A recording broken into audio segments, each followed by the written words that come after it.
my god, the meat writing is crazy. The meat writing is crazy. You're writing the D. This is D writing at its finest. This is cause you're meat writing it. This is meat. Why are you writing the meat? Meatwriter, a word that gets thrown around so much that it's completely lost its meaning. I mean, it's like you can't enjoy anything these days without being called a meat-munching, cock-crunching, glizzy guzzler. Simply enjoying something or expressing an opinion is not meat writing, but you can take it too far. For example, saying LeBron James is the greatest athlete I've ever seen play the sport of basketball is not meat writing, and completely different than being a self-identified bronzexual. These motherfuckers eat, sleep, and shit LeBron James, and that is not healthy. Like, if your obsession reaches a point where you're writing paragraphs every time someone says LeBron's trash or refer to his penis as La Hammer, you are a meat writer. You see, a meat writer is someone who is obsessed with glazing something. Could be a celebrity, could be a company, doesn't fucking matter. The main and most important characteristic that all glazers share is that the glazer's glazee doesn't give a fuck about them! Now, it's important to understand that meat writing isn't new. It's an art that has existed since the dawn of time. For me growing up, it was the teacher's pet. Nobody liked this kid. This rolly backpack motherfucker was always laughing at the teacher's jokes, reminding them when they forgot the homework, and was the first one to stand for the pledge. Which, by the way, can I just take a moment to admire the sheer generational levels of meat writing passed down by the Pledge of Allegiance? Like, so many teachers took it as their own personal 9/11 and punish you if you weren't standing up every goddamn day to gobble America's balls at like 7 in the morning.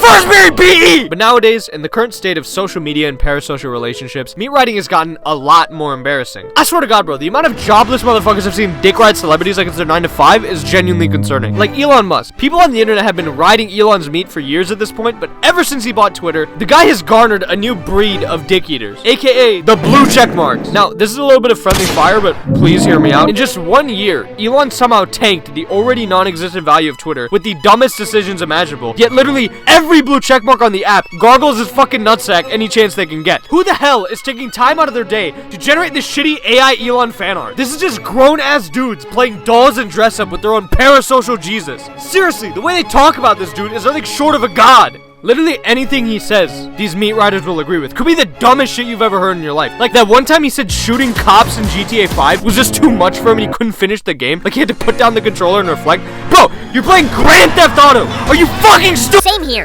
Can't do evil criminal stuff in games. If forced, I feel awful about it. It's an evil game that should never be allowed unless you help the cops and stop the criminals. I'm glad shooting cops in Cyberpunk 2077 is completely optional. Never finished GTA 5 either. Get off that nigga dick, bro. What is you doing?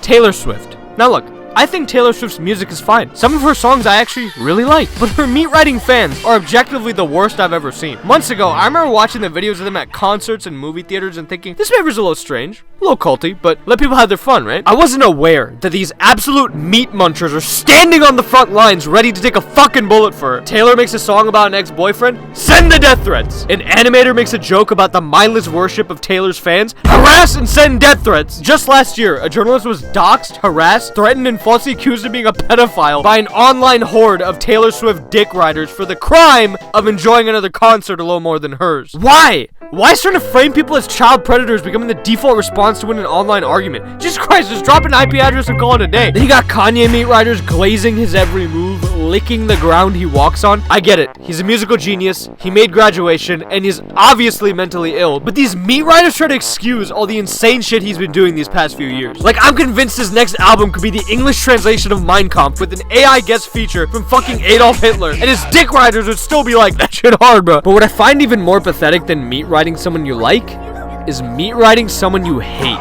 Just kidding, I do that shit all the time. There are too many people on the internet that have me preying on their downfall. All these kick streamers walking around with security guards and harassing people pisses me off, bro. And I just be sitting on my computer hating all day, just waiting. But yeah, if you're one of those people that devote their entire existence to someone else's downfall, you should probably seek a psychiatrist. Being a hating ass meat writer has got to be so goddamn miserable because at least the people that meat write things they like are happy. Hating shit 24/7 is just sad. The worst case of hating ass meat writing I've ever seen is Dream. By far. Bro dropped one face reveal, got bullied by the entire planet, and accused of grooming children within the span of 24 hours. He would literally tweet anything, and the first reply would be like, ratio didn't ask, plus you grew minor. He even got his ass beat by Gumball for no reason, and still nobody defended him. And he was also fat. The hate for Dream got so bad that he had to drop an entire video in Japanese addressing every single little thing that people hated him for. Jesus Christ, the video was longer than fucking Toy Story. Hating on someone to that degree is meat riding. You cannot convince me otherwise. I think the biggest consequence of meat riding, whether glazing or hating, is just people not having the ability to think for themselves. Meat riders have tunnel vision when it comes to whoever's dick they're munching on because they put them on this pedestal of importance. So, moral of the story, he don't know you, little bro, is probably the realest shit ever spoken.